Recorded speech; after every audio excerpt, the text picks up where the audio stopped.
అందరికి నమస్కారం అండి. మనకి ఐఎస్‌పీఎల్‌కి ఇంకా 4 రోజులు మాత్రమే టైం ఉంది. ఈరోజు ఎంత 27 అనుకుంటా. సో, మనకి స్టార్టింగ్ డేట్ వచ్చేసరికి 1 తారీఖు. మరి 1 తారీఖు అప్పుడే వచ్చేసింది. మనం అటు తిరిగి, ఇటు తిరిగి వచ్చే లోపల మరి 1 తారీఖు వచ్చేస్తుంది మరి. మరి ఐఎస్‌పీఎల్ అయితే విజయవాడలో ఫస్ట్ స్టార్టింగ్ డేట్ జరుగుతుంది. దాని తర్వాత 3 తారీఖు వైజాగ్‌లో జరిగిద్ది. దాని తర్వాత 5 తారీఖు నుంచి హైదరాబాద్‌లో జరుగుద్ది 10 తారీఖు దాకా. మరి స్లాట్లు బుక్ చేసుకున్నారా? ఒకవేళ చేసుకోకపోతే స్లాట్ బుక్ చేసుకోండి. ఇది హైదరాబాద్ వాళ్ళకైతే ఒకే స్లాట్ ఎలా ఉండేది అంటే మార్నింగా ఈవినింగా. దాని తర్వాత డేట్స్ కూడా 5th నుంచి 10th వరకు ఉన్నాయి కదా. మరి వాటిలో అయితే మీరు ఫిలప్ చేసుకోవాల్సింది. ఇప్పుడు స్లాట్ బుక్ చేసుకుంటే మీకు ఆదివారం, శనివారం, ఆదివారం ఫస్ట్ 2 డేస్ ఉంది కదా. సో అప్పుడైతే మీరు స్లాట్ బుక్ చేసుకోండి. ఎందుకంటే మీకు స్కూల్కి కూడా ఇబ్బంది ఉండదు కదా. కానీ ఇక్కడ మీరు కొంచెం ఆలోచించి స్లాట్ బుక్ చేసుకోండి. ఎందుకంటే మీకు ఆదివారం అయితే చాలా ఎక్కువ మంది వస్తారు. అంతకుముందు చెప్పాం కాంపిటీషన్ పక్కన పెట్టే మార్గం ఏదన్నా ఉందేమో ఆలోచించండి అని చెప్పేసి. సో అయితే ఇక్కడ మరి ఆదివారం, శనివారం, ఆదివారం వీకెండ్స్ కాబట్టి మరి ఆ 2 రోజుల్లో ఎక్కువ మంది వచ్చే ఛాన్స్ ఉంది. మరి ఎక్కువ మంది వస్తే మంది వచ్చారంటే మరి సెలెక్టర్స్ దృష్టిలో పడతాం చాలా కష్టం. అది ఒకటి గుర్తుపెట్టుకోండి ఫస్ట్. సో మరి శని ఆదివారాల్లో వెళ్ళాలి అంటే మరి మరి మీకు కూడా ఆ రోజుల్లోనే కాబట్టి కుదిరేది. మరి అదంతా మీ ఇష్టమేగా. సో మరి స్కూల్కి వెళ్ళాలి కాబట్టి మీలో చాలామంది కాలేజీలు ఉంటాయి, స్కూళ్ళు ఉంటాయి. మరి ఇవన్నీ దృష్టిలో పెట్టుకొని మరి స్లాట్ అనేది ఎప్పుడు బుక్ చేసుకుంటారో మీరు ఆలోచించుకోండి.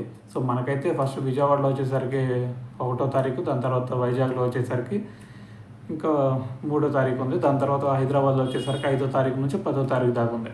అయితే నేను చెప్పేది ఏంటంటే ఇక్కడ మరి మార్నింగ్ సెషన్లో బుక్ చేసుకోవాలా, ఈవినింగ్ సెషన్లో స్లాట్ బుక్ చేసుకోవాలా అంటే ఒకటి గుర్తుపెట్టుకోండి. లాస్ట్ టైం ఏం జరిగింది అనేది ఒకసారి ఆలోచించండి. లాస్ట్ టైము ఈవినింగ్ 5 స్లాట్ వచ్చిన వాళ్ళకి నైట్ వాళ్ళకి ట్రైల్స్ పెట్టినట్టున్నారు. మరి అలాగ నైట్ పెడితే మిమ్మల్ని దేగుతారా? ఏదో పెట్టాలని పెడతారు తప్ప. సో మీలో టాలెంట్ ఎంత ఉందో చూస్తారా ఎవడన్నా? ఎవడు చూడడు కదా. మరి నువ్వు చేయాల్సింది ఏంది? నీకు కుదిరినంత వరకు మార్నింగ్ సెషన్లోనే స్లాట్ బుక్ చేసుకో. సో దాని తర్వాత మీకు ఏది హైదరాబాద్ వాళ్ళకైతే నేను చెప్తుంది. హైదరాబాద్ వాళ్ళకి ఏంటంటే వాళ్ళు 5 తారీఖు నుంచి స్టార్ట్ కదా.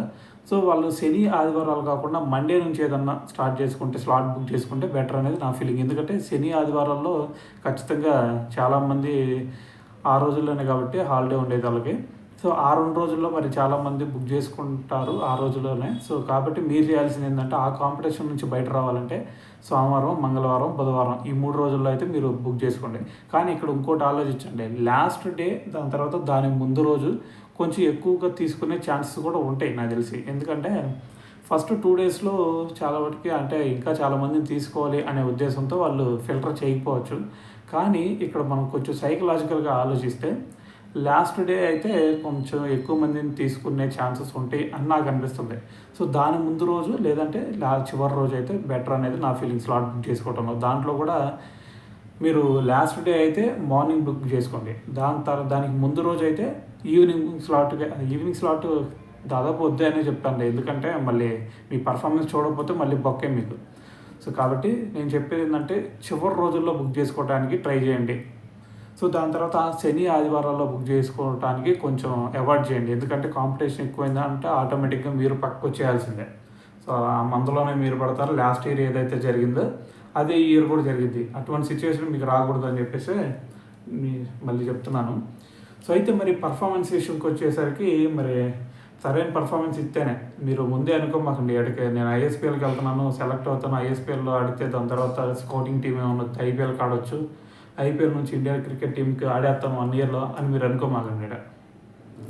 ఎందుకంటే మీరు ఐఎస్పీఎల్లో సెలెక్ట్ అవ్వడమే చాలా కష్టం. సో మళ్ళీ దానికి పాలిటిక్స్ అని వేరే క్రియేట్ చేయమాకండి. ఎందుకంటే ఇక్కడ జరిగేది మ్యాటర్ ఏంది, వాళ్ళకి కావాల్సింది మహా అయితే ఆడ ఒక 1000 మంది వస్తే వాళ్ళకి కావాల్సింది 3-4 అంతే. అంతకంటే ఎక్కువ ఏం పిక్ చేయరు వాళ్ళు. ఆ 3-4లో నువ్వు ఉండాలంటే నీ పర్ఫార్మెన్స్ ఎట్లా ఉండాలో నువ్వు ఆలోచించుకోవాలి.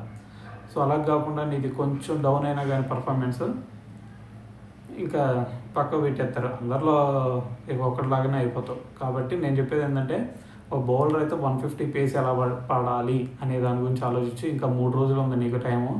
ఈ 3 రోజులు ఎక్కువ స్ట్రెస్ తీసుకో. మాకు ప్రాక్టీస్ చేసేది 1 అవర్ కంటే ఎక్కువ ప్రాక్టీస్ చేయం మాకు ఈ 3 రోజులు. ఎందుకంటే 1 అవర్ కంటే ఎక్కువ ప్రాక్టీస్ చేసావు అనుకో ఏడోసారి పట్టేసింది అనుకో రేపు ట్రయల్స్ రోజు కింద కూర్చోవాల్సిందే. సో కాబట్టి చేస్తే 1 అవర్ ప్రాక్టీస్ చేయి.